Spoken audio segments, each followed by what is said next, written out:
नमस्कार। मैं मेरा हूँ को थोड़े गगन बस की वर्मा। बात बने।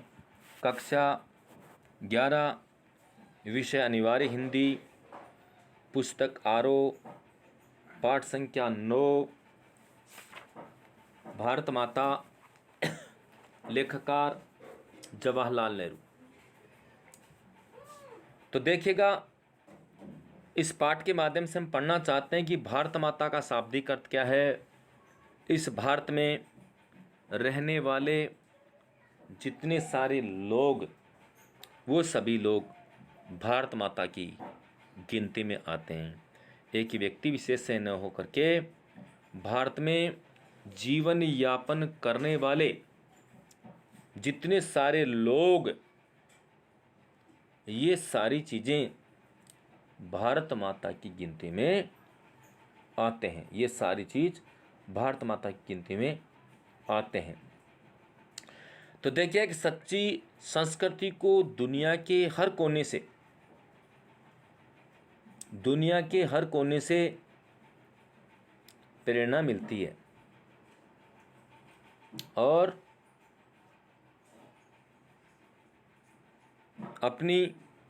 लेकिन वह अपनी ही धरती पर पैदा होती है और उसकी जड़ें जन मन में समाई रहती है।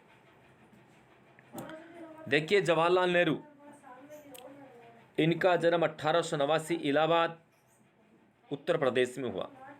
इनकी प्रमुख रचनाएं मेरी कहानी, आत्मकथा, विश्व इतिहास की झलक, हिंदुस्तान की कहानी, पिता के पत्र पुत्री के नाम, हिंदी अनुवाद, हिंदुस्तान की समस्याएं, स्वाधीनता और उसके बाद, राष्ट्रपिता, भारत की बुनियादी एकता, लड़खड़ाती दुनिया, लेखों और भाषणों का संग्रह, मृत्यु सन 1964।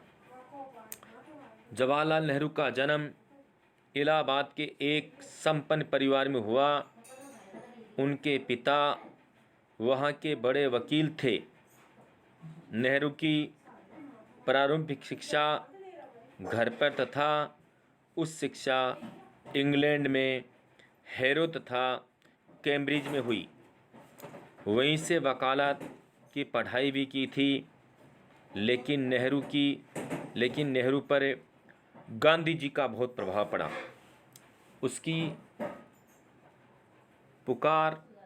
उनकी पुकार पर वे पढ़ाई छोड़कर आज़ादी की लड़ाई में जुट गए। आगे चल कर के 1929 में वे भारतीय राष्ट्रीय कांग्रेस के लाहौर अधिवेशन के अध्यक्ष बने और पूर्ण स्वतंत्रता की मांग की। नेहरू का झुकाव समाज की ओर ही रहा।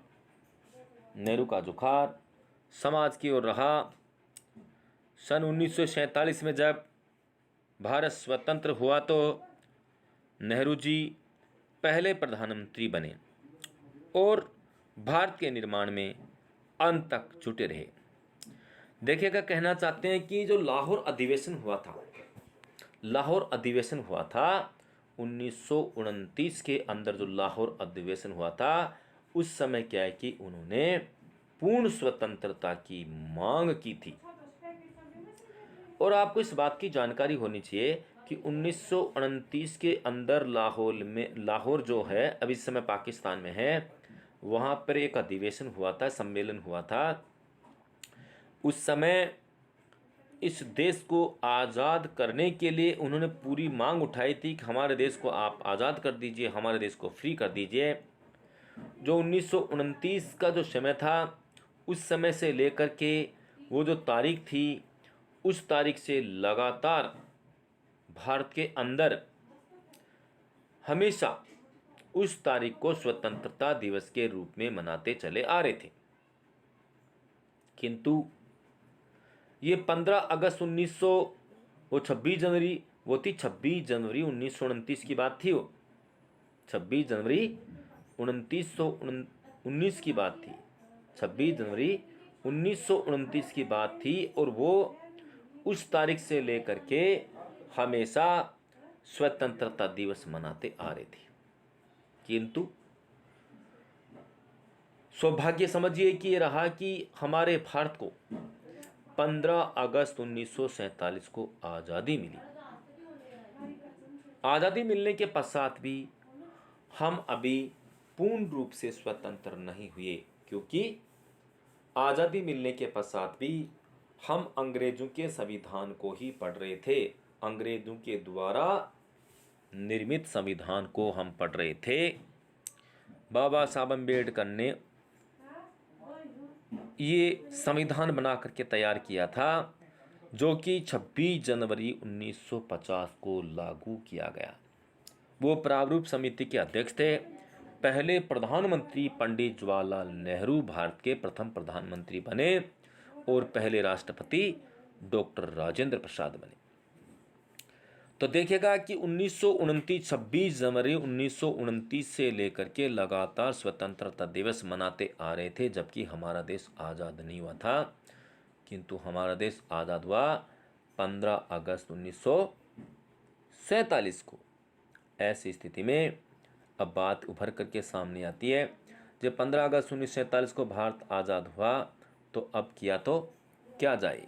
तो उन्होंने भारत को जो 15 अगस्त 1947 को आज़ाद हो गया, तो 26 जनवरी को शुभ मानते थे, इसलिए उन्होंने सोचा कि हमारे देश का संविधान जो लागू करेंगे 26 जनवरी 1950 को, उसी तिथि को मान करके संविधान लागू किया गया। उसको कहा गया गणतंत्र दिवस। 15 अगस्त 1947, 15 अगस्त को बोलते हैं स्वतंत्र दिवस, उनको बोला जाता है गणतंत्र दिवस। उस दिन हमारा देश पूर्णतः स्वतंत्र हो गया।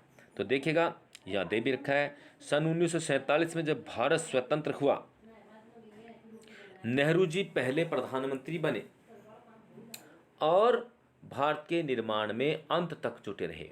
उन्होंने देश के विकास के लिए कई योजनाएं बनाई, जिसमें आर्थिक और औद्योगिक प्रगति तथा वैज्ञानिक अनुसंधान से लेकर साहित्य, कला, संस्कृति आदि क्षेत्र शामिल थे। देखिएगा, प्रधानमंत्री बनने के पश्चात हमारे देश का जो रचनात्मक ढांचा था वो अंग्रेजों के आधार पर चल रहा था। अब उसको दोबारा उस स्थिति में लाने का भरसक प्रयास नेहरू जी ने किया।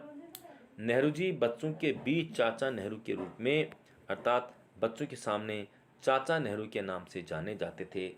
बच्चे उनको चाचा कहकर पुकारते थे, क्योंकि जो प्रधानमंत्री नेहरू थे, प्रधानमंत्री पंडित जवाहरलाल नेहरू थे, ये क्या है कि बच्चों के प्रति बड़े हितैषी होते थे। रास्ते चलते हुए अगर बच्चे किसी दुविधा में हैं तो अपने कामकाज को छोड़ करके गाड़ी से उतर करके भी उसमें कूद जाते थे। उनका कहना था कि आज के बच्चे कल के भविष्य होंगे, आज के बच्चे कल के भविष्य होंगे।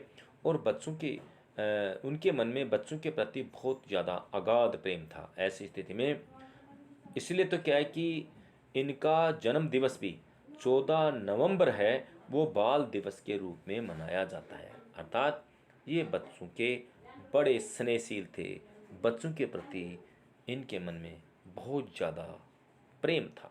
इसलिए इन्होंने अपने जन्म दिवस को भी बाल दिवस के रूप में मनाने का निश्चय किया और इनका जन्म दिवस प्रत्येक साल 14 नवंबर को मनाया जाता है, जो कि बाल दिवस के रूप में मनाया जाता है, क्योंकि प्रधानमंत्री ऐसे थे कि बच्चों के प्रति इनके मन में बहुत ज़्यादा प्रेम था।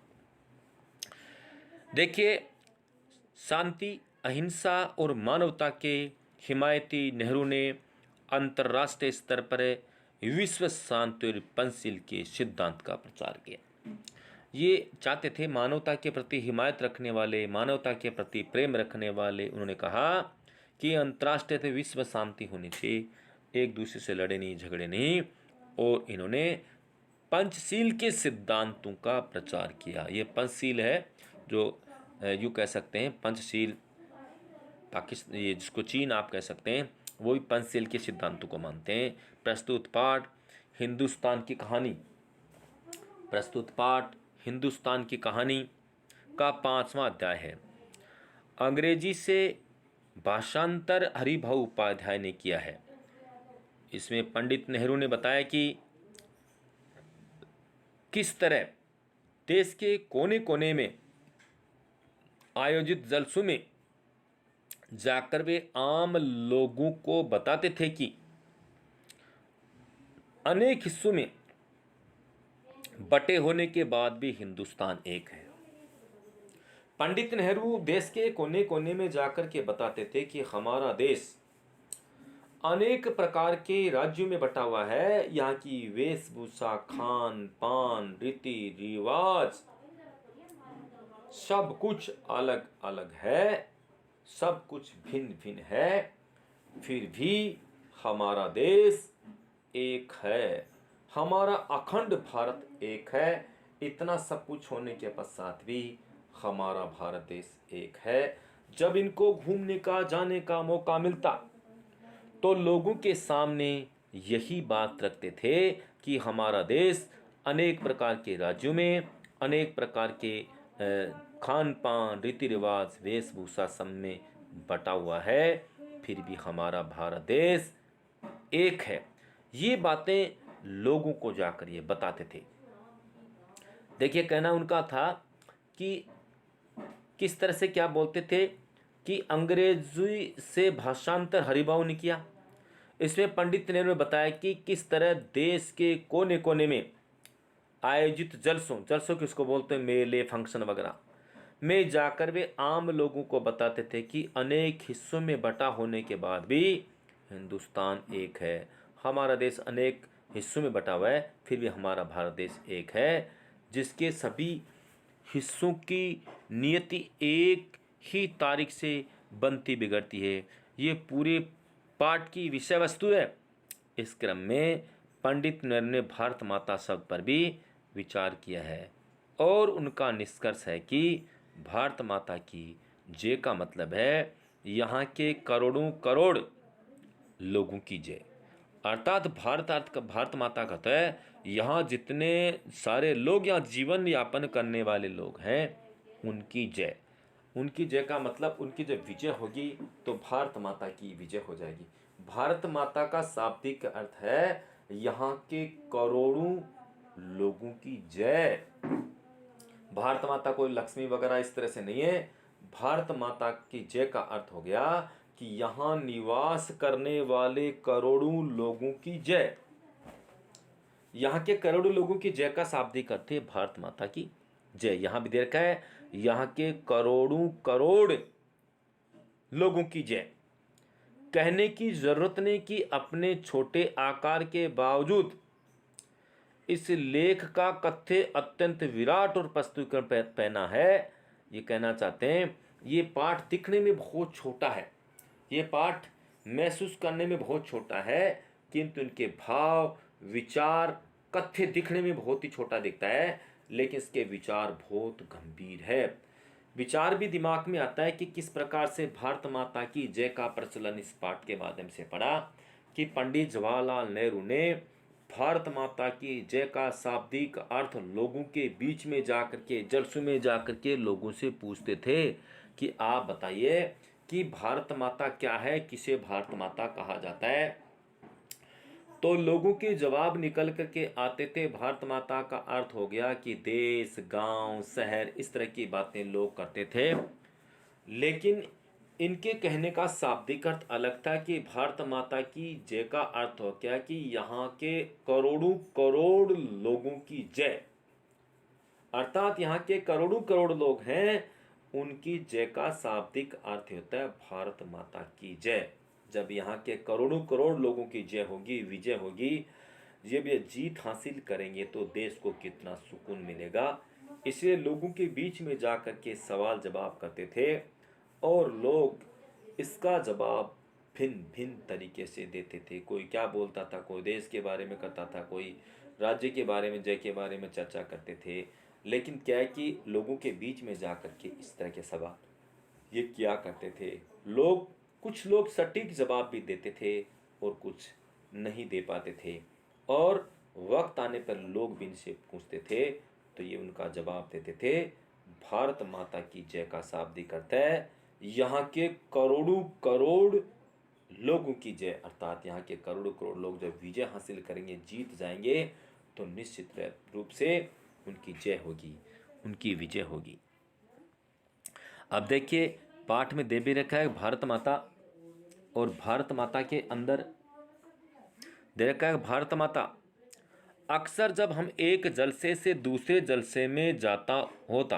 अक्सर जब मैं ये कहना चाहते हैं कि जब मैं एक जलसे से दूसरे जलसे, एक फंक्शन से दूसरे फंक्शन, एक कार्यक्रम से दूसरे कार्यक्रम में जाता, तो दूसरे जलसे से जाता जाता होता और इस तरह चक्कर काटता रहता था। इस तरह से चक्कर काटता, एक जलसा, एक फंक्शन पूरा हुआ, उसके पश्चात उस फंक्शन को छोड़ करके दूसरे फंक्शन में चले गए, उसके बाद में तीसरे में चले गए, उसके बाद में चौथे में चले गए।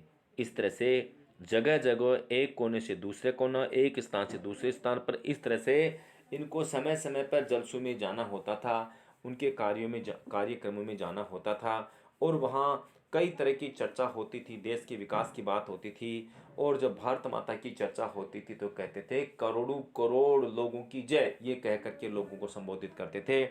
और इस तरह के सवाल जवाब लोगों से भी पूछते थे, उनका जवाब अंत में इनको देना भी पड़ता था।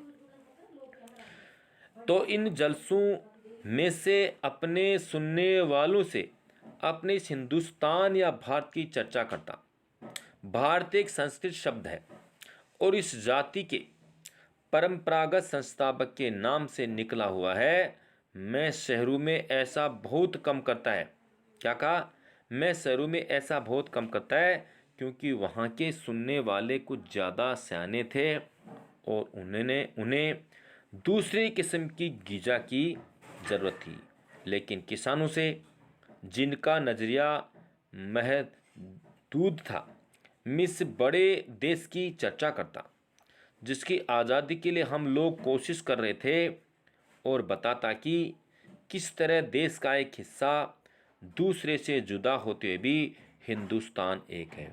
वो बताते थे कि हमारा देश का हिस्सा जुदा है, अलग है, उसके पश्चात भी हम एक हैं। क्योंकि कहा करते थे कि हमारे देश में कितने राज्य हैं, कितने केंद्र शासित प्रदेश हैं, और जितने सारे राज्य हैं बहुत सारे कटे फटे भी हैं, और यहाँ का खान पान, रीति रिवाज, वेशभूषा सब कुछ अलग है। उसके पश्चात भी उनके दिल और दिमाग पर भारत की छवि, देश की छवि छाई हुई है। ये बातें ये लोगों को जाकर बताते थे, और लोगों की बातों को ये स्वयं भी सुनते थे, और जिनको इनका जवाब नहीं आता था उनके सवालों का जवाब भी पंडित नेहरू लोगों के बीच में जाकर के देते थे। क्योंकि जब भारत आज़ाद हो गया था तो इतने दिन से क्या है कि गला अंग्रेज़ों की दास्ता से मुक्ति मिली थी, तो लोगों में जीने का तरीका बदला, अपने जीवन को जीने का तरीका बदला, रोजगार के साधन बदले। और ऐसी स्थिति में जब ये जलसों में जाते थे तो जलसों में, त्योहारों में, कार्यक्रमों में अनेक प्रकार की चर्चा होती थी। लोग इनके प्रश्नों का जवाब देते नहीं दे पाते। अंत में इनको स्वयं को उनके सवालों के जवाब देने पड़ते थे। उनको संतुष्ट करने का काम भी इनका ही होता था। देखिए, मैं उन मसलों का जिक्र करता जो उत्तर से लेकर दक्षिण तक और पूरब से लेकर पश्चिम तक किसानों के लिए यकसाथ थे, और स्वराज्य का भी जिक्र करता जो थोड़े लोगों के लिए जो थोड़े लोगों के लिए जो थोड़े लोगों के लिए क्या करते, जो थोड़े लोगों के लिए नहीं बल्कि सभी के फायदे के लिए हो सकता था। मैं जिक्र करता था, और ऐसा जिक्र करता था कि जो थोड़े लोगों के लिए नहीं बल्कि अधिक से अधिक लोगों को इसका फायदा हो। और चर्चा होती थी भारत माता की कि भारत माता आखिर क्या चीज है। ये स्वयं भी विचार करते थे कि किस तरह से हमारा जो देश है अनेक प्रकार के जातिगत विषमताओं से भरा पड़ा है। यहाँ का खान पान, रीति रिवाज, और कुछ राज्य यहाँ के राज्यों से कटे फटे थे। यहाँ के इसके अलावा अनेक धर्मों के लोग, अनेक धर्मों को मानने वाले लोग भी वहाँ मौजूद थे। फिर भी हिंदुस्तान के प्रति, भारत के प्रति उनके मन में बहुत श्रद्धा थी। ये महसूस करके वे बहुत गदगद हो जाते और खुशी से प्रफुल्लित होकर के लोगों से यही सवाल जवाब करते थे, आखिर भारत माता क्या है। तो लोग उसका जवाब भिन्न भिन्न तरीके से देते थे और कुछ लोग उसका जवाब सही भी देते थे। और जब कोई जवाब सही निकल करके नहीं आता था तो स्वयं उनको बतलाते थे कि भारत माता का शाब्दिक अर्थ है यहाँ के करोड़ों करोड़ लोगों की जय। आज सिर्फ इतना होगा। Thank you. Okay bye.